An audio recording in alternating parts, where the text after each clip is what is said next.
इस कहानी को अंत तक सुनिए। एक समय की बात है।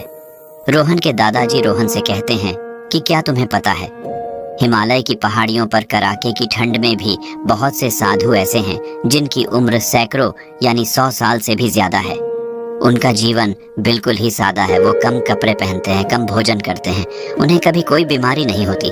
वो स्वस्थ भी है, तंदुरुस्त भी है और वे लोगों से भी बहुत कम मिलना जुलना करते। वे वहाँ पे काफी ही आसानी से जीवन यापन करते हैं। ऐसे मनोज जैसे कि प्रकृति का असर उन पे होता ही नहीं है। रोहन ये बात सोच के हैरान था कि कोई इतनी कड़ाके की ठंड में भला कैसे जी सकता है। कुछ बात तो होगी, वो भी कम कपड़े पहन के जिंदा है और एक हमें यहाँ पे जरा सी भी ठंडी गर्मी बर्दाश्त नहीं होता। आखिर ऐसा क्या रहस्य है उसके पीछे कि वो लोग 100 साल से ज्यादा अपने जीवन को यापन करते हैं और वे बीमार भी कभी नहीं पड़ते। उसने दादाजी से पूछा, क्या हम उनसे कभी मिल सकते हैं? दादाजी ने उसे समझाया और बोले, नहीं, उनसे मिलना किस्मत की बात है।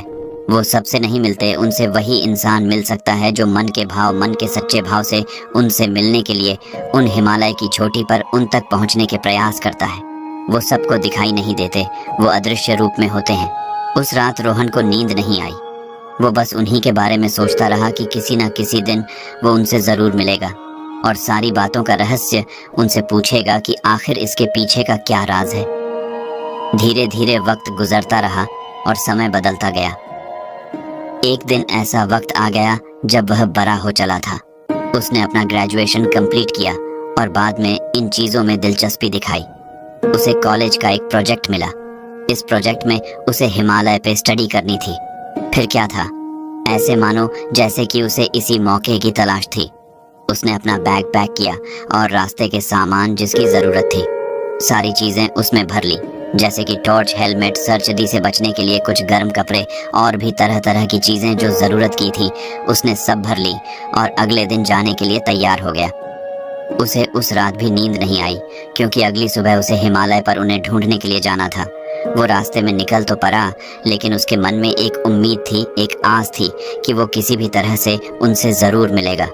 उसे पता था कि ये सफर इतना आसान नहीं होने वाला था। वो चल पड़ा। धीरे धीरे जैसे ऊपर जाता रहा कड़ाके की ठंड और बढ़ती गई। उस ठंड में सांस लेना तो दूर चलना भी बहुत मुश्किल था। अब वो आगे कैसे पहुंचे? ऐसे मानो जैसे कि वो हिम्मत हार जाएगा, लेकिन फिर भी उसने कोशिश करना नहीं छोड़ी। 2-3 दिन लगातार चलने के बाद अब वो थक गया। अब उस दिन सोचा कि उसे गुफा में आराम कर लेनी चाहिए। वो गुफा में आराम करने बैठ गया और उसने बैग में देखा तो कुछ खाने की चीज निकली।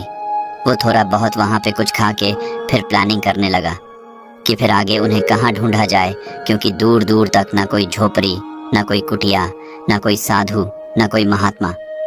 उसे कुछ भी दिखाई नहीं दे रहा था जिससे उसे लगे कि कुछ तो आशा है कि मैं उनसे मिल सकता हूँ। उसके पास 2 ऑप्शन थे, या तो लौट कर वापस घर चला जाए या तो उन्हें फिर ढूंढने की तलाश जारी रखें। ठंड इतनी ज्यादा थी कि हाथ पैर जम जाए, लेकिन फिर भी इतनी ठंड में उन्हें ढूंढना इतना आसान नहीं था। अगले दिन जब सुबह हुई तो उसने देखा कि उसकी हिमालय के उस पहाड़ी के नीचे एक बड़ी सुंदर सी प्यारी झील थी। वो झील इतनी सुंदर थी कि जैसे मानो कि स्वर्ग से कोई आके उस झील को बनाया हो। वो झील को देखने के लिए नीचे निकल पड़ा और जाकर देखा तो उसका पानी बिल्कुल नीला और साफ, ऐसा जैसे बिल्कुल कोई शीशे की परत हो। उसने उस पानी को पी कर देखा। वो पानी इतना ठंडा और इतना मीठा कि उसे पी के मनो सारी बीमारी भाग जाए। उसकी सारी थकावट दूर हो गई और अब ऐसे मानो जैसे उसे थकावट ही ना हो। तब तक उसने देखा कि उस झील के पिछली छोर पे एक छोटी सी गुफा का रास्ता दिखाई दे रहा है। उसे समझ में नहीं आया कि आखिर यह भला क्या चीज है। उसने सोचा कि उसे करीब से जाकर देखना चाहिए। वो करीब से देखने के लिए निकल पड़ा। जैसे ही वो अंदर गया उसका पैर फिसला और वह नीचे खाई में गिर पड़ा।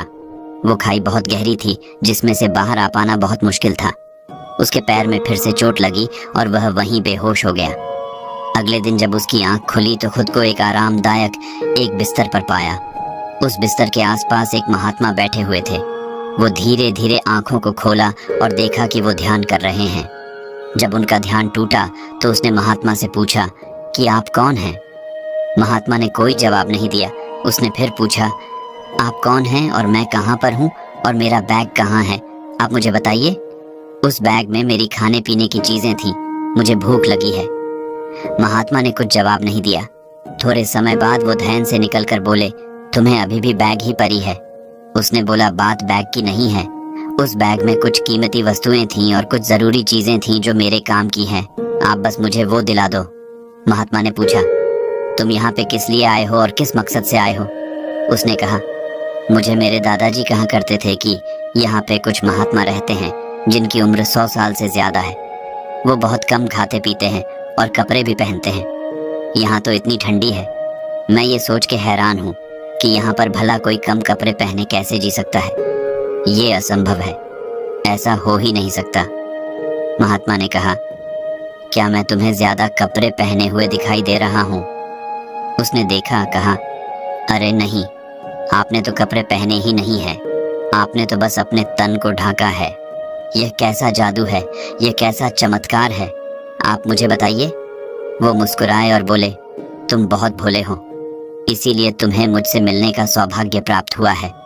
तुम्हारा दिल बहुत साफ है, तुम चीजों को काफी जिज्ञासा के साथ देखते हो और सोचते हो, और यही तुम्हें कामयाबी के रास्ते पर लेकर जाएगी। महात्मा ने कहा, अभी तुम कहाँ पे थके हुए हो, ये लोग एक काढ़ा पियो। उस काढ़े में कुछ भी नहीं था, सिर्फ एक नॉर्मल सा पानी जिसे गर्म की गई थी। उसे पी के वो हैरान रह गया। बोला, इतना स्वादिष्ट, आखिर इसमें ऐसा क्या है? आपने इसमें क्या मिलाया है? उन्होंने बोला, इसमें कुछ भी मिला नहीं है, ये जैसे एक नॉर्मल पानी है। लेकिन उसको पीते ही उसके सारे पैरों के दर्द और सर की थकावट सब दूर हो गई, जैसे मानो चमत्कार सा हो गया। उसने बोला, ये कैसा जादू है, यहाँ का पानी भी इतना स्वादिष्ट और मीठा जिससे मेरी थकान दूर हो गई, और ये एक ऐसा काढ़ा है जिसको पी के मेरा सर दर्द और मेरे घुटने का दर्द सब थकावट दूर हो गई। महात्मा फिर मुस्कुराए और बोले, तुम कुछ ज्यादा ही जिज्ञासु हो। हर चीज को जानने के लिए तुम्हारे अंदर एक अलग ही खुशी है, और हर सवाल का जवाब पाने के लिए तुम कुछ ज्यादा ही जल्दी में हो। इसीलिए अब तुम यहाँ से चले जाओ। मुझे लगता है कि तुम्हें किसी भी चीज का जवाब देना सही नहीं है। वो लड़का बोला, नहीं नहीं महात्मा, मुझे क्षमा करें, मेरे से गलती हो गई, मैं थोड़ा ऐसा ही हूँ, मुझे माफ कर दें। अब मैं यहाँ से कैसे जाऊँ? वो कुछ नहीं बोले और चुपचाप ध्यान में चले गए। वो लड़का हैरान था। वो लड़का कहता रहा, अरे महात्मा, मेरी बात तो सुनिए, मेरे से गलती हो गई, बस आप मुझे मेरे सवालों का जवाब दे दीजिए और मैं चला जाऊंगा। महात्मा फिर से ध्यान में लग गए, ऐसे मानो जैसे कि उसकी बातें सुनाई नहीं दे रही हो, और वो इधर परेशान हो रहा था कि अब क्या करा जाए। सुबह से शाम हो गई, लेकिन महात्मा जी अपनी आंखें नहीं खोली, और लड़का परेशान और दुखी हो गया कि अब क्या हो गया। मैंने महात्मा का दिल दुखा दिया, या मैंने उन्हें परेशान कर दिया? फिर वो अपने बैग की तलाश करने लगा। उसने देखा कि उसका बैग ऊपर टंगा हुआ है। वो बड्ढी मुश्किल से चढ़कर उसे उतारा। शाम होने वाली थी, लेकिन अभी भी वो महात्मा ध्यान से नहीं निकले। उसे लगा कि अब शायद उसे चलना चाहिए। महात्मा मेरी बातों से नाराज हुए। वह वापस जाने लगा, क्योंकि उसे सुबह तक नीचे भी पहुंचना था, क्योंकि उसे वहां पे बहुत ज्यादा ठंड लग रही थी। उसने महात्मा से अब काफी विनती करने के बाद भी महात्मा ने उसकी बातें नहीं सुनी, और वो ध्यान में लगे ही रहे। उसने आप सोचा कि अब उसे यहाँ से चलना ही चाहिए। फिर उसने अपने बैग को लिया और वहां से निकलने लगा। जैसे द्वार पहुंचा तो उसने देखा बहुत सारे साधु पानी में ध्यान मुद्रा किए हुए तपस्या कर रहे हैं, ऐसे मानो जैसे कि वो जम गए हैं। ये सारी चीजें देखे उसकी आंखें खुली की खुली रह गईं। वो हैरान था, यह कैसे हो सकता है? इतने ठंडे पानी में बिना कपड़ों के कोई कैसे तपस्या कर सकता है? कुछ बात तो है, वो देखते ही रह गया क्या? आखिर ये क्या? वह चुपचाप वहां बैठ गया। तब तक महात्मा पीछे से आए और बोले, तुम्हें क्या जानना है, तुम बताओ। वह महात्मा के पैर पर गिर गया और माफी मांगा। बोलो, मेरे से गलती हो गई, आप मुझे क्षमा करें, मैं आपका दिल नहीं दुखाना चाहता था। महात्मा बोले, कोई बात नहीं, दरअसल ये तुम्हारे सब्र की परीक्षा थी कि तुम्हें तुम्हारे अंदर कितना सब्र है इन चीजों को जानने के लिए। वो बोले, आओ बैठो, मैं तुम्हें वो बातें बताता हूँ जो बहुत कम लोग ही जानते हैं। उसने पूछा, आप मुझे बताइए, लंबे समय तक का जिंदा रहने का रहस्य क्या है, और हमेशा स्वस्थ कैसे रहे? महात्मा ने कहा, तुम अभी बालक हो, नादान हो, लेकिन तुम्हारी जिज्ञासा ही तुम्हें सब कुछ सिखा देगी। क्या तुम्हें पता है, यहाँ पे जितने भी महात्मा लोग हैं सबकी उम्र 100 साल से ज्यादा है और सब बिल्कुल स्वस्थ हैं। उन्हें किसी भी तरह की कोई बीमारी नहीं है, जिसमें सबसे पहला और बड़ा वजह है यहाँ का माहौल। तुम शहर में रहते हो, मुझे पता है, वहाँ पे बहुत प्रदूषण है, अच्छा खान पान भी नहीं है और न ही सांस लेने के लिए शुद्ध हवा। इसीलिए जब शरीर को सही से उसका खाना नहीं मिलेगा तो फिर भला शरीर स्वस्थ कैसे रहेंगी। ये ठीक वैसे ही है जैसे तुम्हारे शहरों में गाड़ियों में अगर सही से इंजन जिनमें तेल ना हो और सही से गाड़ी की हालत ठीक ठाक ना हो तो तुम उसे रोड पे सही से नहीं चला सकते। ये शरीर भी एक मशीन है और इस मशीन को बेहतर रखना, शरीर की देखभाल करना हमारी जिम्मेदारी है। इंसान का शरीर 100 साल क्या इससे भी ज्यादा वर्ष तक जीवित रह सकता है अगर उसे वैसा माहौल मिल जाए तो। उसने पूछा, ये फिर कैसे होगा? कृपा करके आप इसके बारे में मुझे बताइए।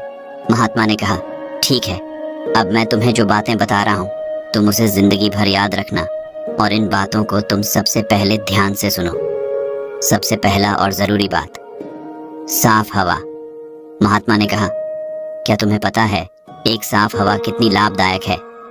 क्योंकि हमारे शरीर का भोजन हवा है और आजकल प्रदूषित हवा में शरीर भला कैसे स्वस्थ रहेगा?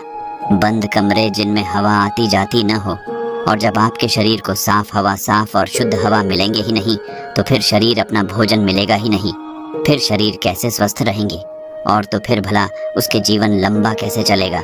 इसीलिए साफ और शुद्ध हवा सबसे जरूरी है।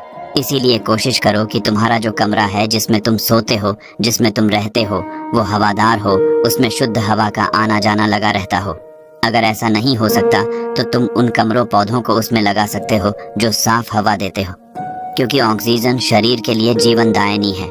लोगों ने शहरों में पैर काट दिए हैं। इतनी सारी गाड़ियां, इतना प्रदूषण के साफ हवा मिलना बहुत मुश्किल है, लेकिन छोटे पौधों को घर में होने से पूरा घर शुद्ध हवा से भरा रहेगा।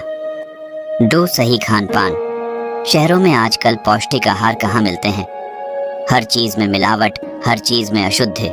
इससे शरीर भला कैसे स्वस्थ रहेगा?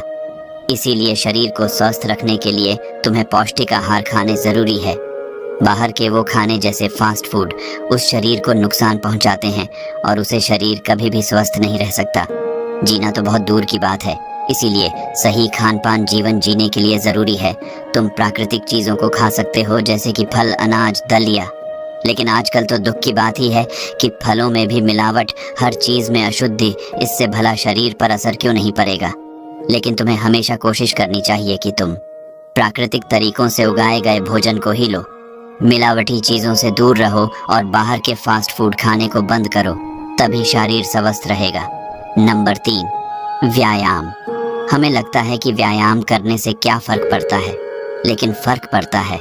हर दिन भी ध्यान करो, हर दिन कम से कम 20 मिनट के लिए एक्सरसाइज करो, क्योंकि इससे तुम्हारा शरीर तंदुरुस्त रहेगा और तुम्हारे जीवन जीने में तुम्हें मदद मिलेंगे। अनुलोम विलोम, सांसों पर ध्यान, प्राणायाम, ये सारी चीजें जरूरी हैं जो तुम्हें लंबा जीने में तुम्हारी मदद करेंगे। क्योंकि अगर तुम शरीर का ध्यान नहीं रखोगे तो फिर शरीर तुम्हारा ध्यान कैसे रखेंगे? इसीलिए यह जरूरी है।